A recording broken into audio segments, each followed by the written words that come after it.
Message.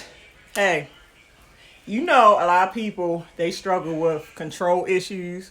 You got a lot of control freaks out here, women and men.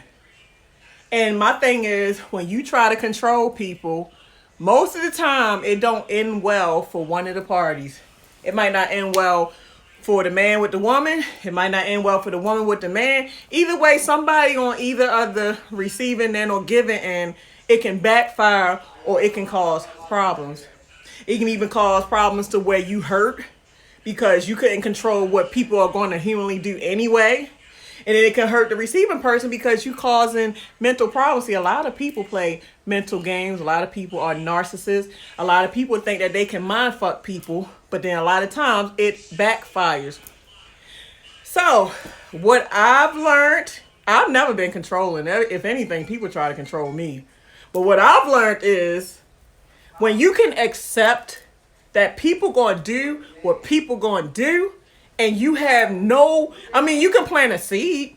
You can plant a seed to eventually, if it's a good seed you plant it, you can reap the harvest if you still around. But sometimes you can plant a seed and you might not be around to see the harvest. You just plant it there so that eventually when that person is ready to change on their own, they can. People are humans. Most of the time, unless you put in real aggressive, abusive control or mindfuck techniques where you get into people heads playing these kind of games, most of the time, humans, they're not going to change until they're ready.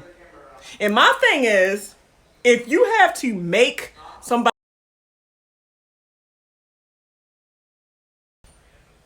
my whole thing is, if you have to make somebody love you, if you have to make somebody know your value, if you have to make somebody do you right and not cheat on you, what are you doing there?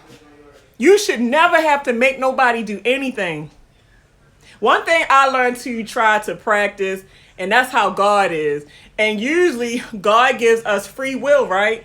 He's not a forceful God. And when you start messing up and showing God that you don't really care about his law,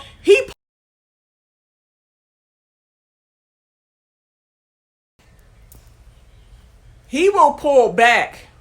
And it's nothing worse than living in the absence of God. When God, you don't feel his presence no more, to me, that is true death. So stop trying to have control issues and let people be who they are. And if you cannot accept people for who they are, then leave them alone. Walk away. And if you can't always walk away right now, work on walking away. Facts.